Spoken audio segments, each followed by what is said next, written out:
का मन ही है जो उसे पथभ्रष्ट करता है। It is a man's own mind not his enemy that lures him to evil ways. अर्थात वास्तविकता में हमारा कोई शत्रु नहीं होता। हम जब अपने मन को बेलगाम घोड़े की तरह दौड़ने देते हैं तो वह हमारे स्वयं के ऊपर प्रभावी या सवार हो जाता है। वह इस स्थिति में हमसे कैसा भी कार्य करवा सकता है। इसलिए बच्चों, कहा भी गया है, मन के हारे हार है, मन के जीते जीत। 1000 रेस मीन्स एकत्र करना। Why don't you raise fund for charity. तो देखा आपने एक रेस को हम किस प्रकार से कितनी तरह से यूज में ला सकते हैं। Have a good day. Thank you. Good morning everyone. अब चलते हैं आज की पजल की ओर। आज की पहेली है, 2 अक्षर का मेरा नाम, हरदम रहता मुझे जुकाम, कागज है मेरा रूमाल, बच्चों बताओ मेरा नाम। बच्चों बताओ, सोचो सोचो ऐसी कौन सी चीज़ है। बच्चों एक बार फिर से ध्यान से सुनो। 2 अक्षर का मेरा नाम, हरदम रहता मुझे जुकाम, कागज है मेरा रूमाल, बताओ बच्चों मेरा नाम। सोचो सोचो। बिल्कुल सही, आपने बिल्कुल सही सोचा। बच्चों इसका उत्तर है पेन। पेन दुनिया के आविष्कारों में एक महत्वपूर्ण आविष्कार है और इसके आविष्कार के बाद दुनिया भर में धूम मच गई। बच्चों क्या आप जानते हैं 95% लोगों को जब एक नया पेन मिलता है तो वे सबसे पहले जो शब्द लिखते हैं उसमें वे अपना नाम लिखना पसंद करते हैं। आपको ये जानकर भी हैरानी होगी कि एक पेन औसतन 45,000 शब्द लिख सकता है। क्या आपको पता है सन 1938 में पहली बॉल पॉइंट पेन का आविष्कार हंगरी के पत्रकार लाज़लो वेरो ने किया था। बच्चों अब तक का सबसे बड़ा बॉल पॉइंट पेन भारत में ही बना है, जिसकी लंबाई 5.5 मीटर और वज़न 36.23 किलो है, जो पूरी तरह से अभी तक काम कर रहा है। आज की पहेली में बस इतना ही। कल नई पहेली के साथ फिर से मिलते हैं, तब तक के लिए धन्यवाद। सुप्रभात। आज का इतिहास। 1931 में आज ही के दिन क्रांतिकारी एवं स्वतंत्रता सेनानी चंद्रशेखर आज़ाद शहीद हुए। 1956 में आज ही के दिन लोकसभा के पहले स्पीकर मावलंकर का निधन हुआ। साल 2010 में आज ही के दिन भारत ने 8वीं राष्ट्रमंडल निशानेबाजी प्रतियोगिता में 35 स्वर्ण, 25 रजत और 14 कांस्य सहित कुल 74 पदक जीतकर प्रथम स्थान हासिल किया था। धन्यवाद। चिंगारी आजादी की सुलगी मेरे जश्न में है, इनकलाब की ज्वालाएं लिपटी मेरे बदन में है, मौत जहां जन्नत हो ये बात मेरे वतन में है, कुर्बानी का जज्बा जिंदा मेरे कफन में है। जी हाँ, आज का विशेष में है चंद्रशेखर आजाद। चंद्रशेखर आजाद भारतीय स्वतंत्रता संग्राम के प्रसिद्ध क्रांतिकारी थे। आजाद ने अपनी जिंदगी के 10 साल फरार रहते हुए बिताए।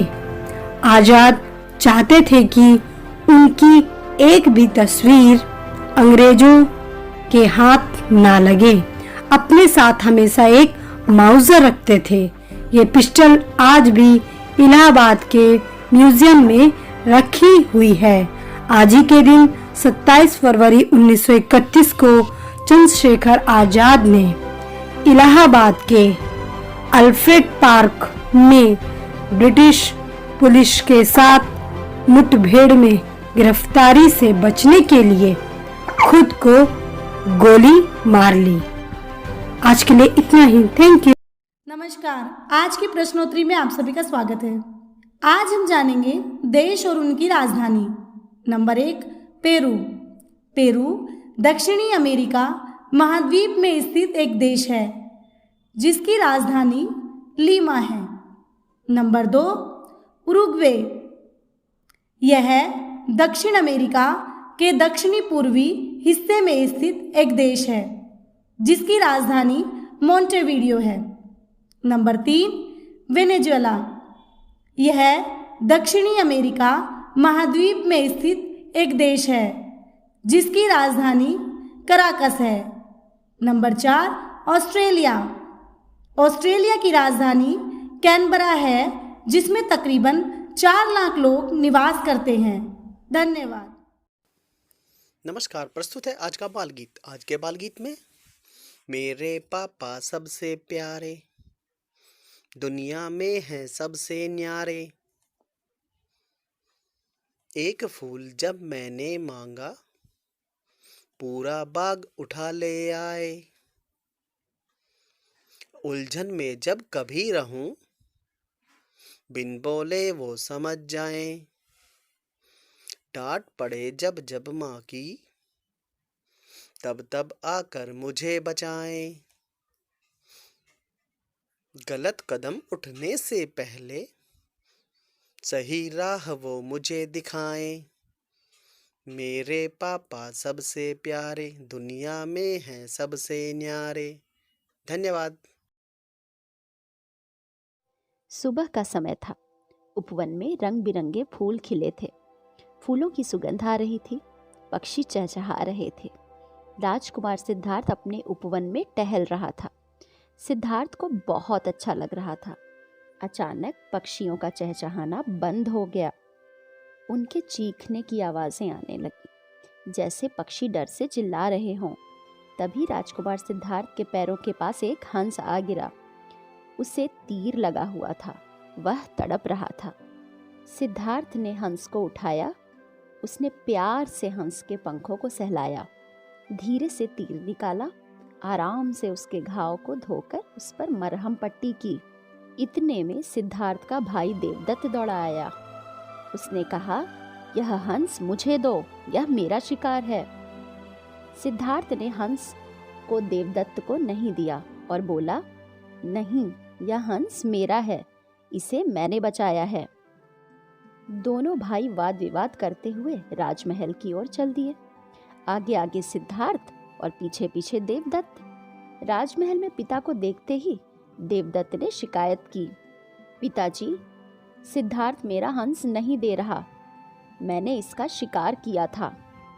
सिद्धार्थ ने अपना पक्ष रखा और कहा, पिताजी, मैंने इस हंस को बचाया है। देवदत्त ने इसे तीर मारा था। मैंने इसका तीर निकालकर इसकी मरहम पट्टी की है। राजा ने दोनों राजकुमारों की बात को ध्यान से सुना और कहा, सुनो देवदत्त, तुमने इस हंस को तीर मारा, तुम इसे मारना चाहते थे। सिद्धार्थ ने इसे बचाया, इसके घाव पर मरहम लगाया, इसकी रक्षा की। इस नाते हंस सिद्धार्थ का हुआ। तो बच्चों, इस कहानी से हमें क्या सीख मिलती है? मारने वाले से बचाने वाले का अधिकार अधिक होता है। धन्यवाद। The best brain of the nation may be found from the last benches of the classroom. Sir, could you please tell us what made you to believe in the last bench students? Where are you? Repeat your question. The best brains of the nation may be found from the last benches of the classroom. Could you please tell us what made you to believe in the last bench students? Because I was the last bench. Even I too, sir. Sometime on the last bench. Most of the time on the first bench. But I felt the last bench and everybody has got some knowledge. Every human being has got some knowledge. A great teacher, a good teacher, his way of teaching, his way of interacting with the student, he doesn't care whether you are the first row or the last row. For him, everybody a student. For her, everybody a student. Okay? So friends, with this I will say, all of you repeat with me that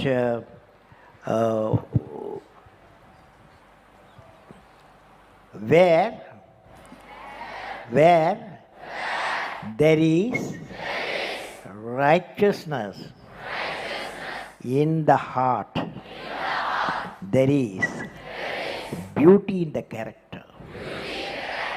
When there is beauty in the character, there is harmony in the home. सुप्रभात। संत रविदास संत कबीर के गुरु भाई थे। एक बार ये अपने जूते बनाने में तल्लीन थे। उसी वक्त उनके पास एक ब्राह्मण आए और कहने लगे, मेरी जूती थोड़ी टूट गई है, इसे ठीक कर दो। रविदास जी ब्राह्मण की जूती ठीक करने लगे। फिर अचानक रविदास जी ने उनसे पूछा, श्रीमान आप कहाँ जा रहे हैं? इस पर ब्राह्मण ने कहा, मैं गंगा स्नान करने के लिए जा रहा हूँ। ये लो अपनी मेहनत की एक कोड़ी और मुझे मेरी जूती दे दो। रविदास ने ब्राह्मण से कहा, ये कोड़ी आप माँ गंगा को गरीब रविदास की भेंट कहकर अर्पित कर देना। ब्राह्मण अपनी जूती लेकर चला गया। रविदास जी फिर से अपने काम में तल्लीन हो गए। गंगा स्नान के बाद जब ब्राह्मण घर वापस जाने लगे तो उन्हें याद आया कि कोड़ी तो गंगा जी को अर्पण ही नहीं थी। उन्होंने कोड़ी निकाली और गंगा के तट पर खड़े होकर कहा, हे माँ गंगे, रविदास के भेंट स्वीकार करो। उसी वक्त गंगा जी से एक हाथ प्रकट हुआ और आवाज़ आई, लाओ रविदास जी की ये भेंट मेरे हाथ पर रख दो। जिसके बाद ब्राह्मण ने उस कोड़ी को हाथ पर रख दिया। जब ब्राह्मण हैरान होकर वहाँ से लौटने लगे तो फिर उन्हें वही आवाज़ सुनाई दी, ब्राह्मण ये भेंट मेरी ओर से रविदास जी को दे देना। दरअसल गंगा जी के हाथ में एक रत्न जड़ित कंगन था। ब्राह्मण हैरान होकर उस कंगन को लेकर चल पड़ा। चलते चलते रास्ते में उसने सोचा कि रविदास को क्या मालूम कि माँ गंगा ने उसके लिए कोई भेंट दी है। ब्राह्मण सोचने लगा, अगर ये कंगन में रानी को भेज दूँ तो राजा मुझे मालामाल कर देंगे। वह राज दरबार पहुँचा और रानी को भेंट के रूप में कंगन दे दिया। रानी वह कंगन देखकर बहुत खुश हुई और दूसरा कंगन बनवाना चाहती थी। जोहरी को बुलाया गया और जोहरी ने राजा को बताया जिसमें जड़े रत्न बहुत कीमती है, वह राजकोष में भी नहीं है। इस पर राजा को क्रोध आ गया। उसने ब्राह्मण से कहा कि यदि तुम दूसरा कंगन लाकर नहीं दे सकते तो तुम्हें मृत्युदंड मिलेगा। यह सुनकर ब्राह्मण की आंखों से आंसू बहने लगे। फिर उसने सारी सच्चाई राजा को बताई और कहा कि केवल रविदास जी हैं जो दूसरा कंगन माँ गंगा से लाकर दे सकते हैं। राजा को इस बात पर विश्वास नहीं हुआ। यह ब्राह्मण के साथ संत रविदास के पास पहुँचे। वहाँ रविदास जी अपने काम में हमेशा की तरह तल्लीन थे। ब्राह्मण ने दौड़कर उनके पैर पकड़ लिए, साथ ही वे अपने जीवन की रक्षा की प्रार्थना करने लगे। रविदास जी ने जब ब्राह्मण के जीवन दान की प्रार्थना राजा से की तब राजा ने उनसे उस ब्राह्मण के जीवन दान के बदले दूसरा कंगन मांग लिया। संत रविदास जी ने वहीं एक बर्तन से जल लिया और माँ गंगा से प्रार्थना करने लगे। तभी उसी बर्तन में दूसरा कंगन प्रकट हो गया। राजा ने देखकर बहुत हैरान हुआ।